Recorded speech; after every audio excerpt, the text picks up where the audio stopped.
Hello guys, இன்னைக்கு நம்ம சேனல்ல என்ன ரெசிபி பார்க்க போறோம்னா சம்மர் ஸ்பெஷல் ரெசிபி தர்பூசணி ஜூஸ் ரெசிபி தான் பார்க்க போறோம். அதுக்கு முன்னாடி சேனலை சப்ஸ்கிரைப் பண்ணலைன்னா சப்ஸ்கிரைப் பண்ணிக்கோங்க. வாங்க வீடியோக்குள்ள போகலாம். இந்த சம்மர் சீசனுக்கு எல்லா இடத்துலையும் கிடைக்கக்கூடிய ஒரு பழம் தான் தர்பூசணி பழம். இது மோஸ்ட்லி சம்மர் டயத்தில் நம்ம வாங்கி சாப்பிடாம இருக்கவே முடியாது. அதில் நம்ம ஜூஸ் ரெசிபி எப்படி கடையிலே போடுற மாதிரி செய்ய போறோன்றதான் இந்த வீடியோவில் பார்க்க போறோம். வாங்க வீடியோக்குள்ள போகலாம்.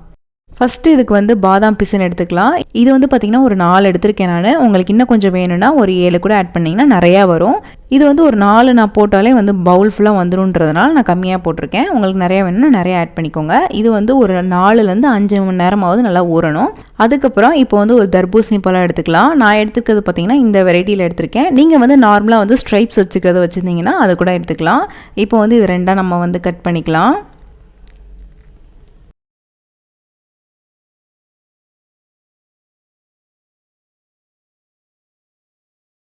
இதை நீங்கள் எப்படினாலும் கட் பண்ணிக்கலாம். நீங்கள் ஸ்பூன் வச்சு ஸ்கூப் பண்ணி எடுத்துக்கலாம். இல்லைனா இந்த மாதிரி கட் பண்ணியும் ஆட் பண்ணிக்கலாம். அது உங்கள் விஷ் தான். இதை நம்ம மிக்சியில் போட்டு அடிக்க தான் போகிறோம். அது அழகாக கட் பண்ணணும்னு அவசியம் கிடையாது. ஆனால் நீங்கள் இந்த மாதிரி கட் பண்ணிங்கன்னா பிளெண்ட் ஆகிறதுக்கு கொஞ்சம் ஈஸியாக இருக்கும். இதில் நீங்கள் சீட்ஸை ரிமூவ் பண்ணிவிட்டும் ஆட் பண்ணிக்கலாம். இல்லை ரிமூவ் பண்ணாமே ஆட் பண்ணிக்கலாம். அதனால் ஒரு பிரச்சனையும் இல்லை. லாஸ்ட்டு நம்ம ஃபில்ட்ரு தான் பண்ண போகிறோம். ஸோ சீட்ஸோடு கூட நீங்கள் ஆட் பண்ணிக்கலாம். அப்படி நீங்கள் சீட்ஸ் ரிமூவ் பண்ணணும்னு நினச்சிங்கன்னா கண்டிப்பாக ரிமூவ் பண்ணிக்கலாம் நீங்கள். ஆனால் சீட்ஸ் எல்லாத்துலேயும் நம்ம ஃபுல்லாகவே எடுக்க முடியாது. அதனால் நான் அப்படியே ஆட் பண்ணிக்கிறேன்.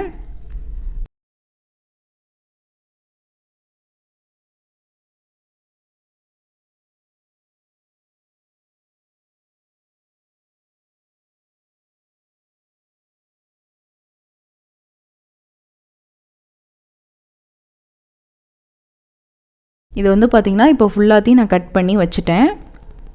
இது எல்லாத்தையுமே இந்த மாதிரி சின்ன சின்னதாக கட் பண்ணி ஒரு பிளேட்டில் ஆட் பண்ணிக்கலாம். இப்போ பார்த்திங்கன்னா எல்லாத்தையுமே நம்ம கட் பண்ணி ஆட் பண்ணியாச்சு. இதை அப்படியே நான் மிக்ஸி ஜாருக்குள்ளே மாற்றிக்கிறேன். இப்போ சப்ஜா விதைகள் நம்ம ஊற வச்சு எடுத்துக்கலாம். இது பார்த்திங்கன்னா ஒரு 2 டீஸ்பூன் நான் ஊற வைக்க போகிறேன். இப்போ ஒரு 1/2 லெமன் நான் இதில் பிழிஞ்சு விட்டுக்கிறேன். லெமன் ஆட் பண்ணிவிட்டு கொஞ்சமாக புதினா ஆட் பண்ணிக்கோங்க. புதினா உங்களுக்கு வேணான்னு நினச்சிங்கன்னா நீங்கள் ஸ்கிப் பண்ணிக்கலாம். ஆனால் அதை ஆட் பண்ணும்போது நல்லா ரெஃப்ரெஷிங்காக இருக்கும். அதுக்கப்புறம் கொஞ்சமாக ஒரு பிஞ்ச் உப்பு ஆட் பண்ணிக்கோங்க டேஸ்ட்டுக்காக. அதுக்கப்புறம் சர்க்கரை உங்களுக்கு எவ்வளோ தேவையோ அவ்வளோ ஆட் பண்ணிக்கலாம். நான் இங்கே பார்த்திங்கன்னா ஒரு 3லேருந்து 4 ஆட் பண்ணியிருக்கேன்னு நினைக்கிறேன். அதை மாதிரி நீங்கள் அட்ஜஸ்ட் பண்ணி ஆட் பண்ணிக்கோங்க. உங்களுக்கு எவ்வளோ சுகர் தேவையோ அந்த அளவுக்கு ஆட் பண்ணிக்கலாம்.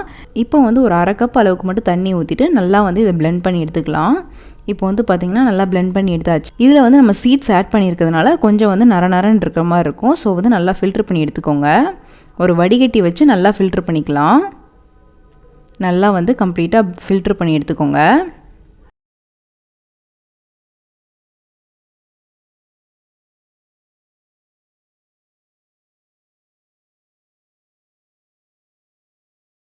இப்போ பார்த்திங்கன்னா எல்லாத்தையுமே நம்ம நல்லா ஃபில்ட்ரு பண்ணி எடுத்தாச்சு. சீட்ஸ்லாம் ரிமூவ் பண்ணிவிட்டு தனியாக வச்சாச்சு. பார்த்திங்கன்னா 3 நல்லா ரெடி ஆயிடுச்சு.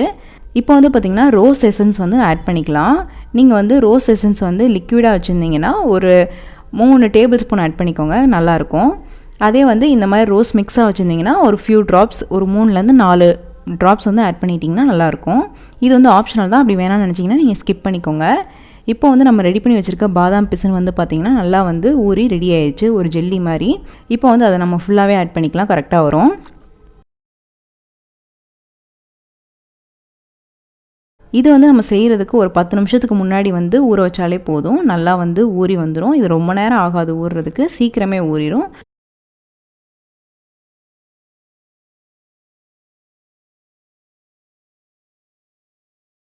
இப்போ நம்ம ஊற வச்சுருக்க சப்ஜா சீட்ஸ் எல்லாமே ஆட் பண்ணிக்கலாம், கரெக்டாக வரும். இப்போ எல்லாத்தையுமே போட்டு நல்லா மிக்ஸ் பண்ணிக்கோங்க. அதுக்கப்புறம் லாஸ்ட்டாக உங்களுக்கு தேவையான அளவுக்கு ஐஸ் க்யூப்ஸ் ஆட் பண்ணிக்கலாம்.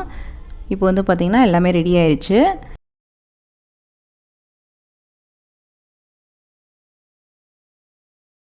இப்போ நம்ம சர்வ் பண்ணுறதுக்கு ரெடி ஆயிடுச்சு.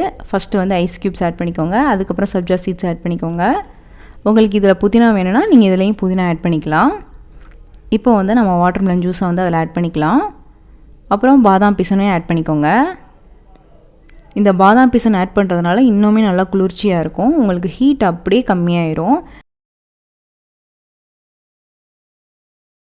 தர்பூசணி பழத்தில் வந்து பாதாம் பிசன், சப்ஜா சீட்ஸ் இது எல்லாமே ஆட் பண்ணுறதுனால ரொம்பவே கூலிங்காக இருக்கும். உங்களுக்கு ரொம்ப நீர்ச்சத்து இல்லாமல் உடம்பு ஃபீல் ஆச்சுன்னா கண்டிப்பாக இந்த ரெசிபியை ட்ரை பண்ணி பாருங்கள். உங்களுக்கு ஹீட் வந்து இது குடிச்சு பார்த்தீங்கனாலே தெரியும், அப்படியே ஹீட் வந்து அப்படியே கம்ப்ளீட்டாக வந்து உங்களுக்கு கம்மியான மாதிரி ஃபீலாக இருக்கும். இதை வந்து நீங்கள் டெய்லி கூட குடிக்கலாம், ரொம்பவே நல்லாயிருக்கும். நல்ல டேஸ்ட்டான ரெசிபியும் கூட. கண்டிப்பாக இந்த ரெசிபியை ட்ரை பண்ணி பார்த்து சொல்லுங்கள். லாஸ்ட்டாக வந்து தர்பூசணி பழத்தை சின்ன சின்னதாக கட் பண்ணி மேலேயே ஆட் பண்ணிக்கோங்க. லாஸ்ட்டாக வந்து இந்த தர்பூசணி பழம் வந்து எதுக்கு நம்ம ஆட் பண்ணுறோன்னா அது குடிக்கும் போது கொஞ்சம் இது கடித்து சாப்பிடும் போது நல்லாயிருக்கும். ஸோ வந்து ஆட் பண்ணிக்கோங்க. அவ்வளோதான், ரொம்பவே ஈஸியான சிம்பிளான தர்பூசணி பழம் ஜூஸ் ரெசிபி ரெடி ஆயிடுச்சு. இந்த ரெசிபி உங்களுக்கு பிடிச்சிருக்குன்னு நினைக்கிறேன். பிடிச்சிருந்தா லைக் பண்ணுங்கள், ஷேர் பண்ணுங்கள், கமெண்ட் பண்ணுங்கள்.